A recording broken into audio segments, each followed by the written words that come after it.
जय हिंद दोस्तों। तो स्वागत है आपका अपना यूट्यूब चैनल माँ कोचिंग अड्डा में। आज हम लोग देखेंगे मैथ का 100 प्रश्न जो कि मैट्रिक का है और ये क्वेश्चन बिहार बोर्ड में इस बार पूछेगा और क्वेश्चन ये आउट हो गया है। तो चलिए देखते बिना कोई देरी का। तो पहला क्वेश्चन आपका आंकड़ा इन सभी में बहुलक क्या होगा। तो देखिए बहुलक क्या होगा। सबसे अधिक बार रिपीट कौन संख्या हुआ है। यहाँ 5 है, 4 है, 13 है, 9 है, 8 है, 9 है, 9 है, 11 है, 14 है। तो सबसे अधिक कौन आया है 9। आंसर क्या हो जाएगा आपका 9। अगला क्वेश्चन है निम्नलिखित में कौन केंद्रीय प्रवृत्ति के माप नहीं है। निम्नलिखित में कौन केंद्रीय प्रवृत्ति के माप नहीं है। आंसर क्या हो जाएगा मानक विचलन। इसी तरह अगला प्रश्न है निश्चित घटना की प्रायिकता होती है एक। निश्चित घटना की प्रायिकता होती है एक।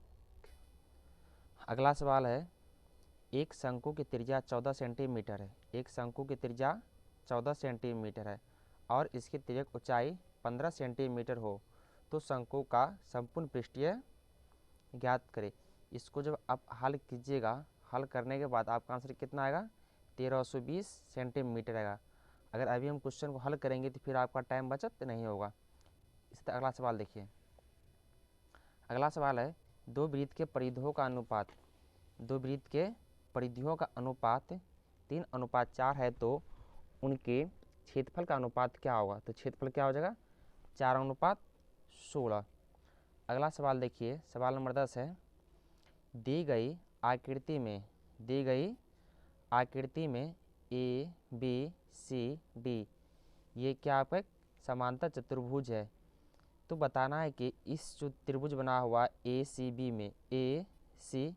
में तो ये आपके माप कितना का होगा 55 डिग्री। कितना डिग्री का 55 डिग्री। अगला सवाल देखिए, सवाल नंबर 11 है यदि कोण P डिग्री त्रिज्या R वाले वृत्त के त्रिज्यखंड का कोण हो तो त्रिज्यखंड का क्षेत्रफल होगा। यदि कोण P डिग्री त्रिज्या R वाले वृत्त के त्रिज्यखंड का कोण हो तो त्रिज्यखंड का क्षेत्रफल होगा। क्या हो जाएगा R पाई R स्क्वायर P बटे 360 पाई R स्क्वायर P बटे 360। अगला सवाल देखिए किसी त्रिभुज के दो कोणों का योग तीसरे कोण के बराबर है। किसी त्रिभुज के दो कोण तीसरे कोण के बराबर है यदि दो कोण का अंतर 50 डिग्री है। यदि दो कोण का अंतर 50 डिग्री है तब त्रिभुज के कोण क्या होगा। तब कोण क्या होगा इसका 45 डिग्री 60 डिग्री। इसको हल करने के बाद आपका क्या आएगा ये आंसर आएगा। सवाल नंबर अगला है दिए गए त्रिभुज ई एफ जी में एल एम समांतर है एफ जी के तो एल ई किसके बराबर होगा। इसको हल करने के बाद आपका आंसर कितना आ जाएगा 2.4 सेंटीमीटर। कितना आएगा 2.4 सेंटीमीटर। अगला सवाल देखिए इसी तरह है आपका सवाल नंबर 14 देखिए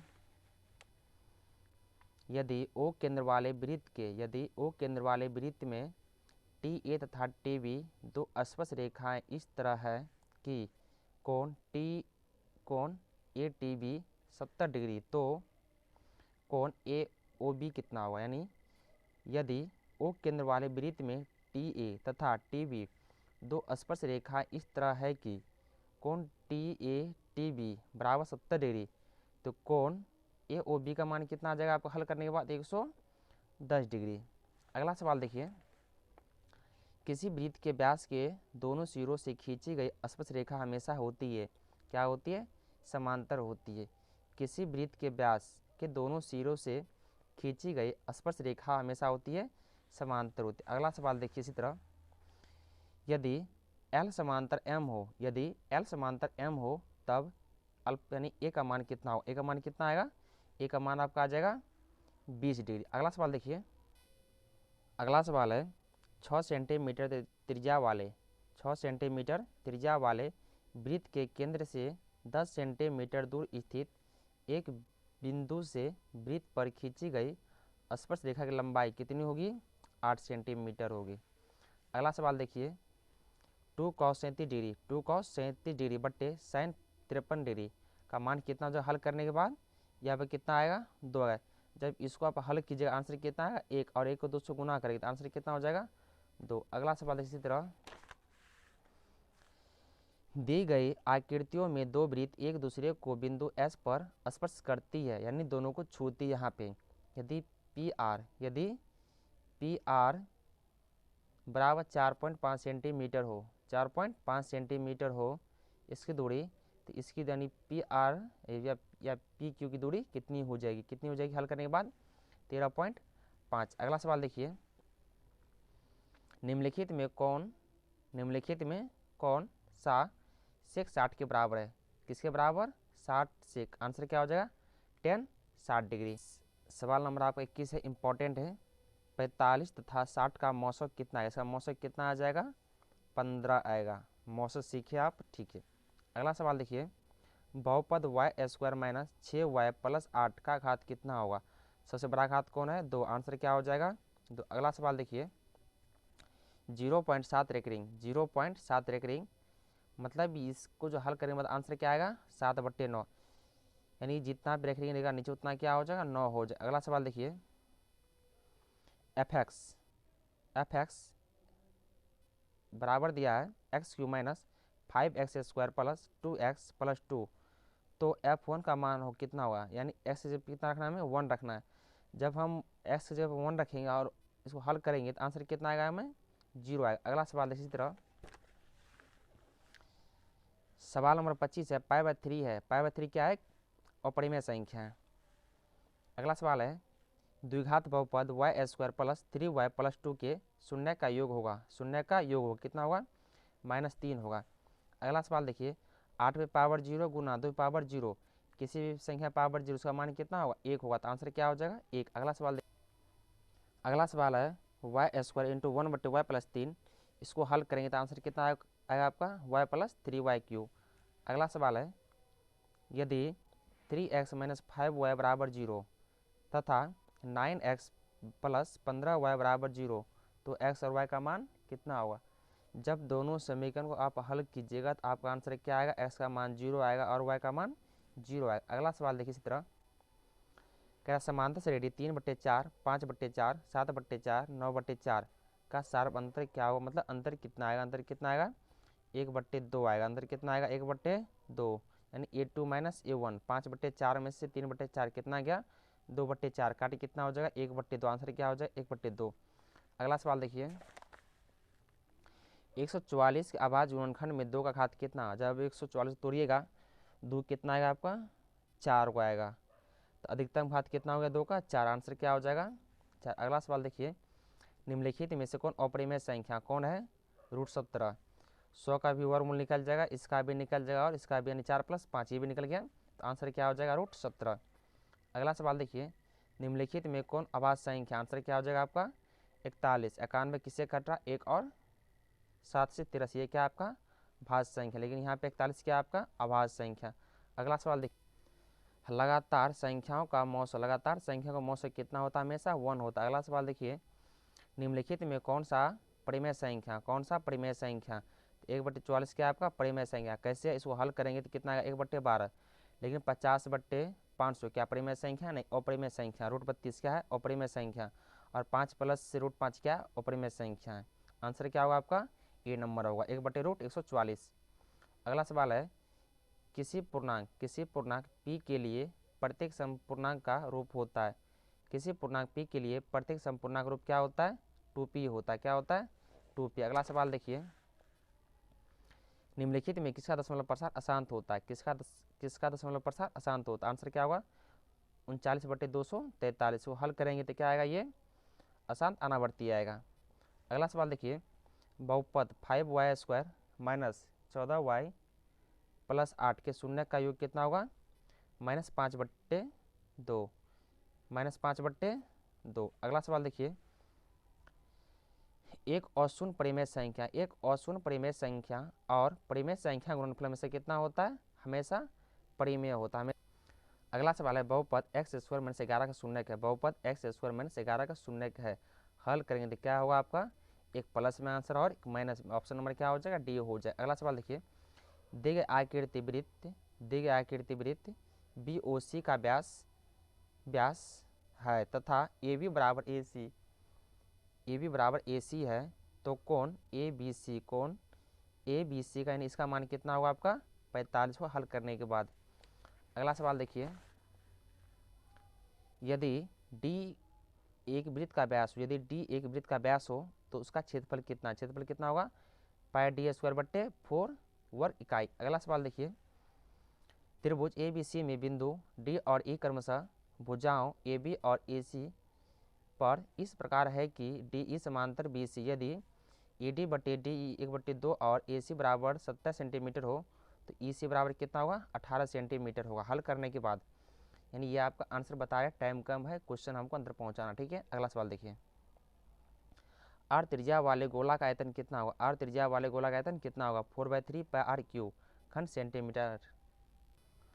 अगला सवाल है, दो खंभे 13 मीटर और 7 मीटर ऊंचे हैं। 2 खंभे 13 मीटर और 7 मीटर ऊंचे हैं और समतल जमीन पर ऊर्ध्वाधर खड़े हैं। यदि इनके पादों के बीच की दूरी 8 मीटर हो तो इनके सिरों के बीच का दूरी कितना होगा 10 सेंटीमीटर होगा। अगला क्वेश्चन है, माध्य x माध्यिका y और बहुलक z हो तो बीच का संबंध क्या होगा x - z बराबर 3 × x - y। ऑप्शन नंबर क्या होगा आपका ए होगा। अगला सवाल देखिए, 16 का मिलान चिन्ह क्या होगा तो क्या होगा ऑप्शन नंबर बी।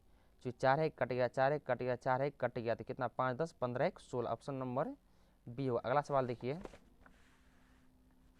अगला सवाल है 48 नंबर, यदि 0 बड़ा है 0 थीटा से और ये बड़ा है 90 से तब तथा sin थीटा बराबर y तो cos थीटा का मान कितना होगा √1 - y²। अगला सवाल देखिए, किसका कथन है कि दो समान कोणिक त्रिभुजों में उनके संगत भुजाओं का अनुपात सदैव समान रहता है। किसका कहना है ये थेल्स का। किसका कहना है थेल्स का। ऑप्शन नंबर क्या होगा बी। अगला सवाल देखिए, एक वृत्त की परिधि 132 सेंटीमीटर है। एक वृत्त की परिधि कितना 132 सेंटीमीटर तो त्रिज्या कितना हो जाएगा 21 सेंटीमीटर है। सवाल नंबर अगला देखिए 51। अगला सवाल है, द्विघात समीकरण x² - 15x + 50 बराबर 0 का विभेद कर क्या होगा 25। कैसे 25 होगा तो डी का फॉर्मूला क्या होगा b² - 4। इसे हल करने के बाद कितना आएगा आपका आंसर 25 आएगा। अगला सवाल देखिए, यदि समांतर श्रेणी का पहला पद a तथा सर्व अंतर d हो तो प्रथम पदों का योगफल कितना होगा n/2 2a + n - 1 × d। Option number क्या हो जाएगा बी हो जाएगा। अगला सवाल देखिए, यदि ax² - bx + c बराबर 0 यानी a does not equal to 0 तो x का मान कितना होगा आंसर क्या हो जाएगा बी नंबर यानी -b + -√b² - 4ac/2a। अगला सवाल है, यदि समांतर श्रेणी का वह पद an बराबर 9 - 5n हो तो a7 का फॉर्मूला क्या हो जाएगा -26 यानी a7 का मान कितना आएगा -26। Option number B. अगला सवाल देखिए, cosec² थीटा -1 का मान क्या हो जाएगा cot² थीटा। चूंकि cot² थीटा - cosec² थीटा बराबर कितना होता है 1 होता है तो आंसर क्या हो जाएगा option number B cot² theta. अगला सवाल है, sec 90 - थीटा फॉर्मूला क्या हो जाएगा cos थीटा। Option number C. अगला सवाल है, -12 और -18 का भुज कौन सा होगा तो प्रथम क्या होता है भुज और अंतिम क्या होता है कोटि। प्रथम क्या होता है भुज, अंतिम क्या होगा कोटि। अगला सवाल देखिए, सवाल नंबर 58 है। सवाल नंबर आपका 59 है, बिंदु 4,6 और -4, -6 दोनों अवस्थित है। किस में स्थित है y अक्ष पर स्थित है। किस में स्थित है y अक्ष पर स्थित है। सवाल नंबर 60 है, cos a Guna tan a बराबर क्या होगा sin a। चूंकि sin a का फॉर्मूला क्या होता है cos a बट्टे sin a, tan a का फॉर्मूला होता है तो ऑप्शन क्या हो जाएगा बी हो जाएगा। सवाल नंबर अगला है, समांतर श्रेणी 25 20 15 डैश का कौन सा प्रथम पद ऋणात्मक पद होगा कौन सा होगा 9वां पद होगा। सवाल नंबर 62 देखिए, इतना यानी निम्नलिखित में कौन समांतर श्रेणी नहीं है तो कौन हो जाएगा ऑप्शन नंबर बी √8 √18 ये सब हो जाएगा ऑप्शन नंबर बी। अगला सवाल देखिए, x अक्ष से बिंदु q 3,6 की दूरी क्या होगी 3 इकाई। क्या होगी 3 इकाई। Option number A. अगला सवाल है, बिंदु 4.5 6.5 किस पद में स्थित है। किस में स्थित है तो प्रथम में क्या होता है प्लस प्लस, दूसरा में क्या होता है माइनस प्लस, तीसरा में क्या होगा माइनस माइनस, चौथा में क्या होता है प्लस माइनस। तो ये किस में हो जाएगा प्रथम पद में, ऑप्शन नंबर ए। अगला सवाल देखिए, बिंदु ए 3, और बी 1, 2 को मिलाने वाले रेखाखंड के मध्य बिंदु के नियामक होगा, क्या होगा? 2, -6। सवाल नंबर देखिए आगे, मूल बिंदु से बिंदु P इंटू -a, -b की दूरी होगी, क्या होगी? √ba² plus √a² plus b²। तो ऑप्शन नंबर क्या होगा 66 का ए नंबर। सवाल नंबर देखिए 67, यदि बिंदु K,2 इंटू -3, तथा 7, -5 संरेख हो तो K का मान कितना होगा? -63। ऑप्शन नंबर सी होगा। सवाल नंबर आगे देखिए, यदि दो समरूप त्रिभुजों के क्षेत्रफलों का अनुपात 25:64 हो तो उनके संगत भुजा का अनुपात कितना होगा? 5:8। Option number C. सवाल नंबर देखिए 69, यदि त्रिभुज के शीर्षों के नियामक 0,8, 0,0 तथा 6,0 हो तो त्रिभुज का परिमाप क्या होगा? 24 इकाई। ऑप्शन नंबर सी हो। सवाल नंबर देखिए 70 में, त्रिभुज ABC में AB² बराबर BC² प्लस CA² हो तो कौन से का मान कितना होगा? 90 डिग्री। सवाल नंबर आगे है, इसको जब पूछ रहा है कौन सत्य है मतलब संरेख है, तो ऑप्शन क्या हो जाएगा? बी हो। चूँकि क्वेश्चन बड़ा है, पढ़ने में टाइम लगता है, आपके पास टाइम कम है।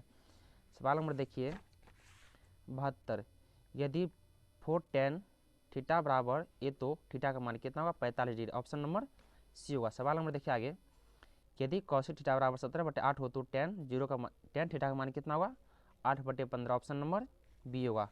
अगला सवाल है, एक घड़ी की मिनट वाली सुई द्वारा 60 मिनट में बनाया गया कोण होता है कितना degree? 360 degree. Option number D. सवाल नंबर देखिए, प्रथम 6वां संख्या का माध्य कितना होगा? 5। ऑप्शन नंबर क्या होगा? बी। सवाल नंबर देखिए आगे, sec² 45 - 2 का मान कितना होगा? 0। कितना होगा? 0। हल करने में कितना आएगा? 0 आएगा। सवाल नंबर देखिए आगे, दो नए संगत सिक्कों उछाले जाने पर उछल जाते हैं तो दो शीर्ष चित्त आने की प्रायिकता क्या होगी? 1/4। ऑप्शन नंबर डी होगा। सवाल नंबर देखिए आगे, 2 × 1 - sin² a cos² a का आंसर क्या होगा? 0। Option number D. चूँकि आपको हल करने में टाइम नहीं है यहाँ पे, आप आगे क्या यहाँ पे आंसर देख लीजिए और आप अंदर में जाके हल कर सकते हैं और आंसर सीधा वहाँ पे रंग दीजिए मार पे। अगला सवाल है, दो पासे एक साथ उछाले गए तो दोनों पर एक ही संख्या आने की प्रायिकता क्या होगी? क्या होगी? 1/। अगला सवाल है, यदि थीटा बराबर 90 हो तो sin theta minus cos theta का मान कितना होगा? 1 हो। अगला सवाल है, दिए गए समकोण में को त्रिभुज ABC में AB/AC बराबर व्हाट क्या होगा? sin alpha. क्या होगा? sin अल्फा, यानी ये वाला लंबटे कितना होगा? sin alpha. Option number A. सवाल नंबर आगे है, यदि cos थीटा बराबर B/A हो तो sec थीटा का मान क्या होगा? ऑप्शन नंबर बी होगा, √BA² -A² B. Option number B होगा। सवाल नंबर आगे है, tan 1 degree, tan 2 degree, tan 3 degree, tan 89 degree का मान कितना होगा? ए होगा, यानी 1। ऑप्शन नंबर कितना होगा? बी। सवाल नंबर देखिए आगे, cosec 90 डिग्री एम यानी -a कितना होगा? sin a होगा। सवाल नंबर आगे है, यदि a बराबर 35 डिग्री तो sin a Guna cosec a का मान कितना होता है? 1 होता है। फिर देखिए सवाल नंबर आगे, यदि 3 थीटा बराबर 90 हो तो cos थीटा बराबर कितना होगा? 3 थीटा बराबर 90 हो तो cos थीटा का मान कितना होगा? √3/2। Option number A. अगला सवाल है, एक वृत्त का क्षेत्रफल 154 सेंटीमीटर है तो इसकी परिधि कितना होगा? 44 सेंटीमीटर। ऑप्शन नंबर क्या होगा? सी होगा। अगला सवाल है, sec theta plus tan theta into 1 - sin theta का मान कितना होता है हल करने के बाद? ये कितना आएगा आपका? cos थीटा आएगा। ऑप्शन नंबर क्या हो जाएगा? सी होगा। सवाल नंबर देखिए आगे, यदि एक स्तंभ की छाया की लंबाई स्तंभ की ऊंचाई से 3 गुना √3 गुनी हो तो सूर्य अवनयन कोण कितना होगा? 60 डिग्री। ऑप्शन नंबर बी होगा। फिर देखिए 9 tan² alpha minus 9 sec² alpha का मान कितना होगा? हमेशा 9। ये सब क्या होगा? कटे, कितना हो गया आंसर? 9। ऑप्शन नंबर क्या होगा? ए होगा। आगे देखिए, निम्नलिखित में से किस द्विघात बहुपद के लिए शून्य का योग -4 तथा शून्य का गुणनफल कितना है? -5। तो ऑप्शन नंबर क्या हो जाएगा? बी। जो शून्य का योग क्या होता है? अल्फा प्लस बीटा बराबर -b/a और शून्य का गुणनफल क्या होता है? अल्फा इंटू बीटा बराबर c/a। आपका आंसर क्या हो जाएगा? x² + 4x - 5। Option number D होगा। सवाल नंबर आगे देखिए, यदि बहुपद एक्स स्क्वायर माइनस के एक्स प्लस 8 के शून्य का योग 6 हो तो के का मान कितना होगा? 6 होगा। ऑप्शन नंबर क्या हो जाएगा? डी होगा।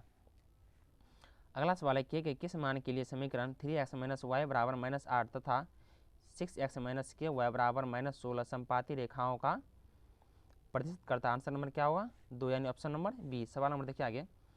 0 4,7 वाले द्विघात बहुपद की संख्या कितनी होगी? 2। ऑप्शन नंबर क्या हो जाएगा? ए होगा। अगला सवाल है निम्नलिखित में से किस समीकरण का एक मूल 2 होगा? क्या होगा? तो 2x square minus 7x plus 6 बराबर क्या होगा? 0। इसको हल करेंगे, आपका मूल क्या आएगा? एक ठो प्लस में 2। ऑप्शन नंबर क्या होगा? डी। आगे देखिए, यदि दो चर में दो रैखिक समीकरणों के आलेख परिच्छेदी रेखाएं हो तो हलों की संख्या कितनी होगी? सिर्फ एक होगी। ऑप्शन नंबर क्या होगी?